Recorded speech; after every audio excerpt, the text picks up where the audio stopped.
Friends, welcome back to Vijay school cooking. எல்லோரும் எப்படி இருக்கீங்க? சேஃபாக இருக்கீங்களா? நாம் இன்றைக்கி முட்டை வச்சு ஒரு டிஃப்ரெண்ட்டான சைடிஷ் தான் பண்ண போகிறோம். ரொம்ப டேஸ்ட்டாக இருக்கும். அப்படியே நான்வெஜ் சுவையில், அதாவது சிக்கன் மட்டன் டேஸ்ட்டில் நாம் செய்ய போகிறோம். இப்போ வாங்க இந்த சூப்பரான ரெசிபி எப்படி செய்யலான்னு வீடியோக்குள்ளே போய் பார்க்கலாம். ஒரு பவுலில் நான் ஒரு 5 முட்டை உடச்சி ஊற்றிருக்கேன். இதுக்கு நீங்கள் முட்டை எவ்வளோ வேணாலும் எடுத்துக்கலாம். நீங்கள் எத்தனை பேர் இருக்கீங்களோ அத்தனை பேருக்கு ஏற்ற மாதிரி நீங்கள் எடுத்துக்கோங்க. நான் 5 முட்டை எடுத்திருக்கேன்.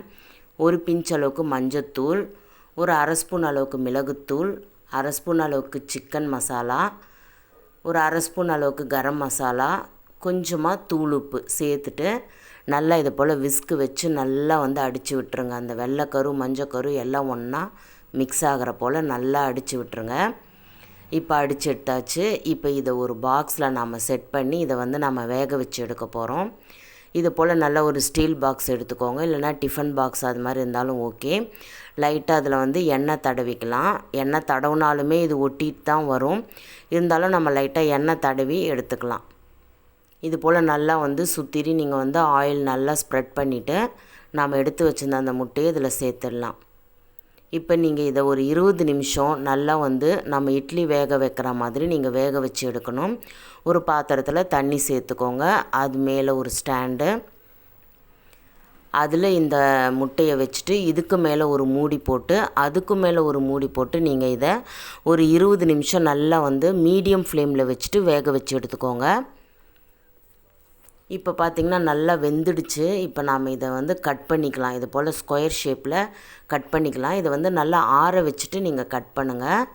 அப்போ நம்மளுக்கு கரெக்டாக நம்மளுக்கு அந்த ஸ்கொயர் ஷேப் கரெக்டாக வரும். இப்போ இது போல் எல்லாத்தையுமே நீங்கள் எடுத்து வச்சுருங்க. நம்ம டிஃபன் பாக்ஸ்லேருந்து இது போல் எல்லாத்தையுமே ஒரு ஸ்பூன் ஒன்று வச்சுட்டு நீங்கள் இதை எடுத்து வச்சிடலாம். இப்போ இதில் தான் நம்ம அந்த நான்வெஜ் சுவையை கொண்டு வர போகிறோம். அது எப்படி செய்யலான்னு பார்க்கலாம். இப்போ ஸ்டவ் ஆன் பண்ணிவிட்டு ஒரு பேன் வச்சுக்கோங்க. அதில் ஒரு 2 டேபிள் ஸ்பூன் அளவுக்கு ஆயில் சேர்த்துக்கலாம். ஆயில் நல்லா ஹீட் ஆனதும் ஒரே ஒரு சின்ன துண்டு பட்டை, ஒரே ஒரு கிராம்பு போதும். ஒரு ஸ்பூன் அளவுக்கு சோம்பு சேர்த்து நல்லா பொரிய விட்டுருங்க. சோம்பு கொஞ்சம் ஜீரகம் சேர்த்து நல்லா பொரிய விட்டுட்டு ஒரு வெங்காயத்தை நல்லா பொடியாக நறுக்கி சேர்த்துக்கோங்க. இந்த டிஷ்ஷுக்கு நல்லா பொடியாக நறுக்கி சேர்த்தா தான் நம்மளுக்கு முட்டை இருக்கிறது தெரியும்.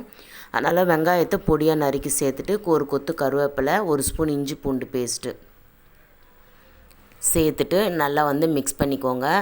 நல்லா இந்த இஞ்சி பூண்டு பேஸ்ட்டும் இந்த வெங்காயம் இது எல்லாமே நல்லா ஒன்று சேர வதங்கி வரணும். இப்போ இந்த அளவுக்கு வந்ததுக்கப்புறம் நாம் ஒரு தக்காளி பழத்தை நல்லா பொடியாக நறுக்கி வச்சுருக்கோம், அதையும் சேர்த்துக்கலாம். சேர்த்துட்டு தக்காளியும் நல்லா குழைய வேக வைக்கணும். அதுக்கு ஒரு 2 நிமிஷம் இது போல் மூடி போட்டு சிம்மில் வச்சுருங்க.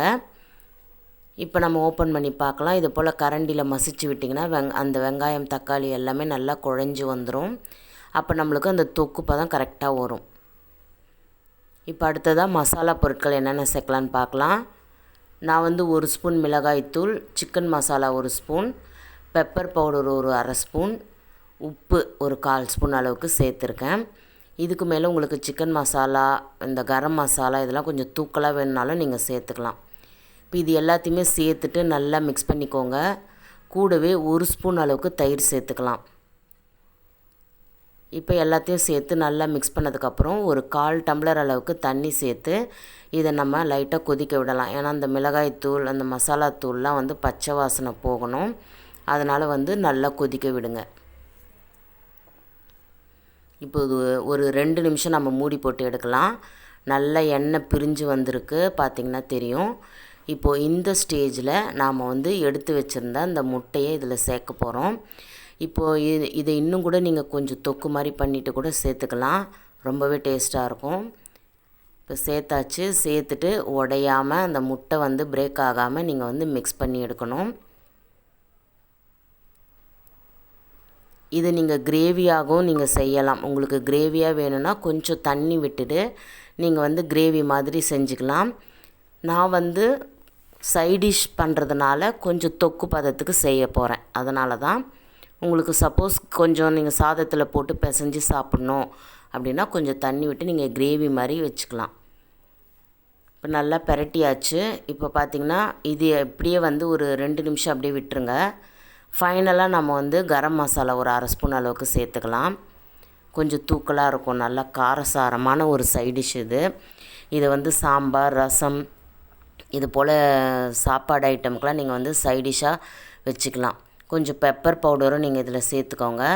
இப்போ இதை ஒரு 2 நிமிஷம் மூடி போட்டு சிம்மில் வச்சு எடுத்திங்கன்னா சூப்பராக ரெடி ஆகிடும். இப்போ இதை நம்ம சர்வ் பண்ணலாம். பார்த்திங்கன்னா உங்களுக்கு வந்து இது முட்டையில் செஞ்சுருக்கோம் அப்படின்னு யாராலையும் கண்டுபிடிக்க முடியாது. பார்க்குறதுக்கு பன்னீர் மாதிரியே இருக்கும், ரொம்பவே டேஸ்ட்டாக இருக்கும். ஃபைனலாக கொத்தமல்லி தூவி நீங்கள் சர்வ் பண்ணிக்கலாம். ரொம்ப ரொம்ப சிம்பிள் அண்டு ரொம்ப டேஸ்ட்டான ஒரு டிஷ் இது. கண்டிப்பாக உங்கள் வீட்டில் ட்ரை பண்ணி பாருங்கள். டேஸ்ட் வைஸ் பார்த்திங்கன்னா நான்வெஜ் மாதிரியே சிக்கன் மட்டன் சாப்பிட்ற போலேயே இருக்கும். அண்ட் இதை செய்யும்போதே உங்கள் வீடு ஃபுல்லுமே நல்ல ஒரு வாசனை வரும். அந்த அளவுக்கு ரொம்ப டேஸ்ட்டான ரொம்ப ஒரு ஃப்ளேவர்ஃபுல்லான டிஷ் இது. கண்டிப்பாக உங்கள் வீட்டில் ட்ரை பண்ணுங்கள். ட்ரை பண்ணிவிட்டு கமெண்ட்ஸில் எப்படி இருந்துச்சுன்னு என்கிட்ட ஷேர் பண்ணுங்கள். இது போல் சிம்பிள் அண்ட் குயிக்கான டிஷ்ஷஸ்லாம் நம்ம சேனலில் நிறைய அவைலபிளாக இருக்குது. ப்ளேலிஸ்ட் தரேன், செக் பண்ணி பாருங்கள். கீழே டிஸ்கிரிப்ஷனில் லிங்க் கொடுக்குறேன், செக் பண்ணி பாருங்கள் ஃப்ரெண்ட்ஸ். எல்லாமே நம்ம வீட்டில் இருக்கிற பொருளை வச்சு டேஸ்ட்டாக எப்படி செய்யலான்னு தான் நான் அதில் வந்து சொல்லியிருப்பேன். ஸோ வந்து மறக்காமல் நம்ம சேனலை விசிட் பண்ணுங்கள். இந்த வீடியோ பிடிச்சிருந்தா இதுக்கு ஒரு லைக் பண்ணுங்கள், உங்கள் ஃப்ரெண்ட்ஸ் ரிலேட்டிவ்ஸ்க்கு ஷேர் பண்ணுங்கள். மறக்காமல் நம்ம சேனலை சப்ஸ்கிரைப் பண்ணி பெல் ஐக்கான் ஆல் செட் பண்ணிக்கோங்க. நெக்ஸ்ட் ஒரு வீடியோவில் சந்திக்கலாம். Until then by from Viji.